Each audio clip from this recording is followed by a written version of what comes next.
Indian legends were usually passed down from generation to generation by elders of the tribe.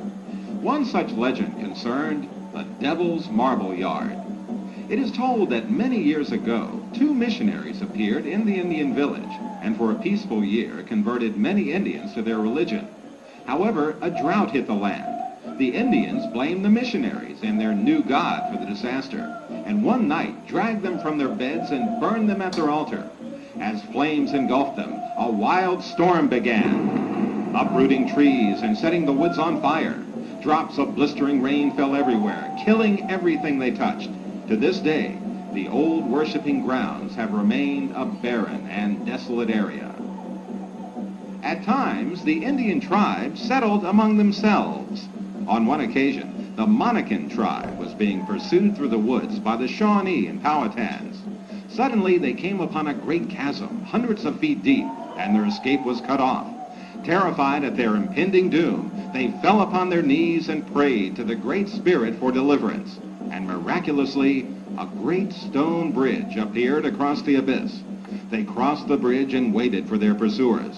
A great battle ensued, and the Monacans were able to defeat their enemies as they attempted to cross the bridge. Thankful for their victory, the Monacans worshipped the bridge from that time on. They called it the Bridge of God.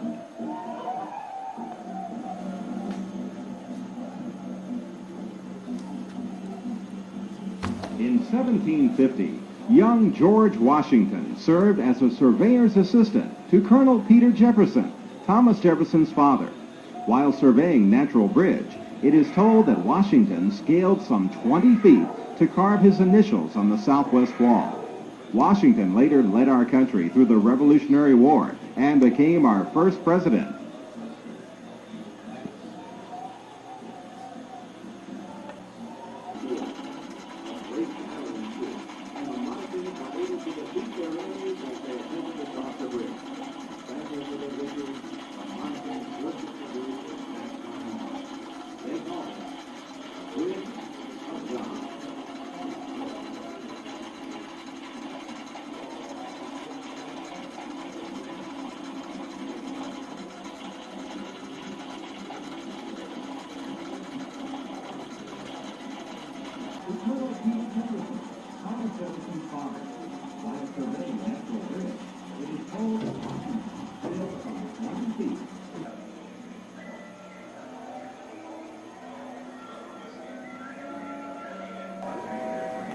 In 1774, Thomas Jefferson applied for and received a grant for the Natural Bridge property from King George III of England. A few years later, along with Ben Franklin and John Adams, he drafted the Declaration of Independence.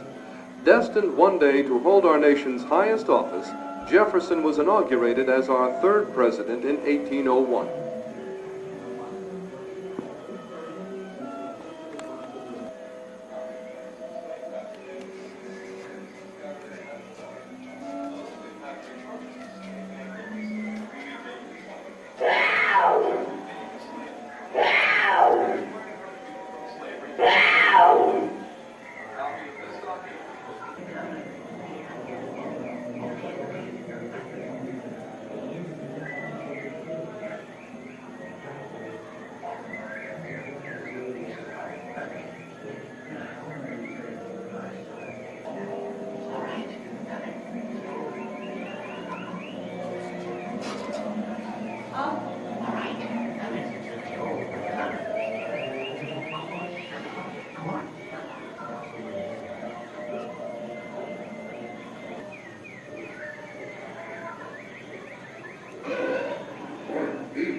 Legend has it that an early settler of Rockbridge County lived in a rough log cabin with his wife and dog.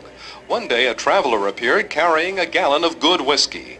By the next morning a trade was made and the traveling man remained with the cabin complete with wife, while the husband took off with his dog and the jug of whiskey, never to be heard from again. Thomas Jefferson's slave Patrick Henry looked after Jefferson's cabin at Natural Bridge. The lonely Patrick purchased a slave named Louisa, who became his wife. Louisa objected to being a slave as well as a wife, and acquired her freedom from slavery through a writ of manumission. copy of this document is posted outside the cabin and gives all the interesting details.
Dog darn you kids! Can a body get a little peace and quiet around here?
To arms! The Yanks are coming! To arms! Rally around the motherland, boys! Protect your families and farms! The South needs strong men like you! And you, Saul! Rally around the stars and bars! We're winning, but we need your help! Rally around the flag, boys! To arms!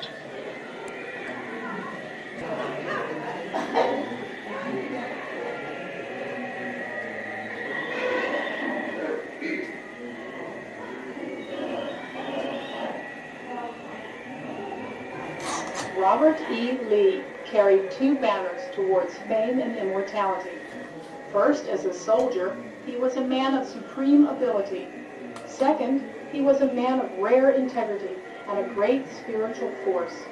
He is shown here with Stonewall Jackson, his most valued general, and Confederate President Jefferson Davis. General Lee emerged from the Civil War not as a vanquished commander, but as one of the great heroes of American history. He is buried in the Washington and Lee University Chapel in nearby Lexington.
The state of Virginia played an important role in our nation's history.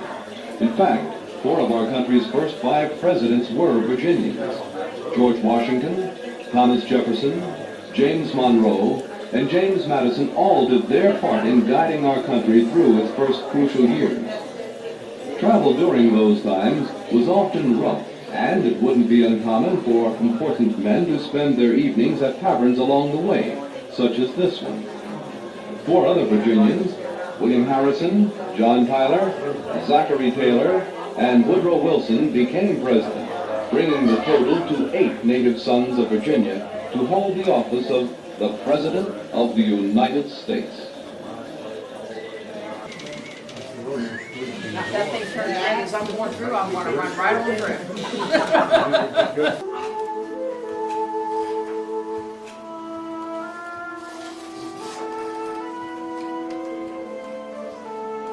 He was not only one of the greatest artists of the Italian Renaissance, but was also the greatest experimental scientist of his age. He was a painter, sculptor, architect, engineer, astronomer, geologist, and the leading anatomist of his era. However, our interest today is in Leonardo da Vinci, the artist. Although now quite faded by time, it is da Vinci's famous painting of The Last Supper that is still considered one of the greatest paintings in the world. It was from this painting that the artisans and craftsmen of the Wax Museum have drawn inspiration and created the presentation you are about to see.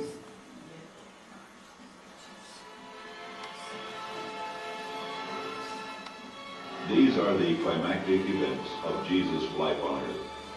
First is the most poignant moment, just after he has told his disciples at the Last Supper, "Believe me, one of you is to betray me." As painted by Leonardo da Vinci and represented here, each of the disciples reacts characteristically. 11 of them in varying stages of disbelief, the 12th in guilty awareness of its truth. The disciples are arranged in groupings of 3. At the extreme left, Bartholomew has folded upright so suddenly that his feet remain crossed, while Andrew and James the younger sit bewildered and incredulous. In the next group, the impulsive Peter holds a knife in his hand, as if ready to defend Jesus from the betrayer. He leans on John. Judas, the betrayer, grasps the purse containing the 30 pieces of silver. The upset vessel and salt betrays his guilty agitation. Beyond Jesus, Thomas raises a finger in astonished disbelief, as if asking James the elder and Philip, "One of us?" In the final grouping, Simon lifts a hand to Thaddeus and Matthew, imploring denial of the tragic truth. In the center sits Jesus, serene, gentle, sensitive to the significance of the betrayal as a part of his own role as the Savior. One hand is raised as if to begin the rite of blessing. The other is palm upward in the universal sign of friendship and love.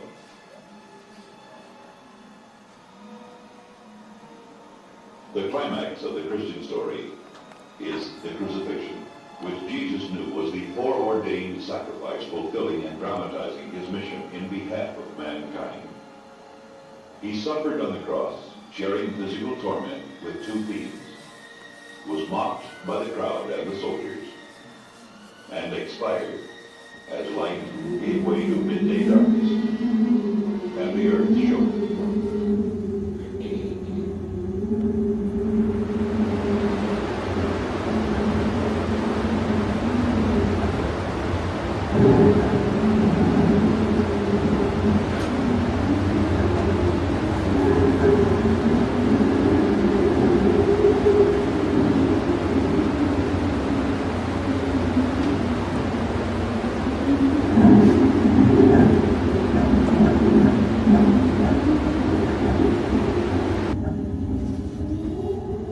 The Bible tells us that when Jesus reappeared among his disciples after the resurrection, Thomas would not believe it was Christ until he had touched a wound.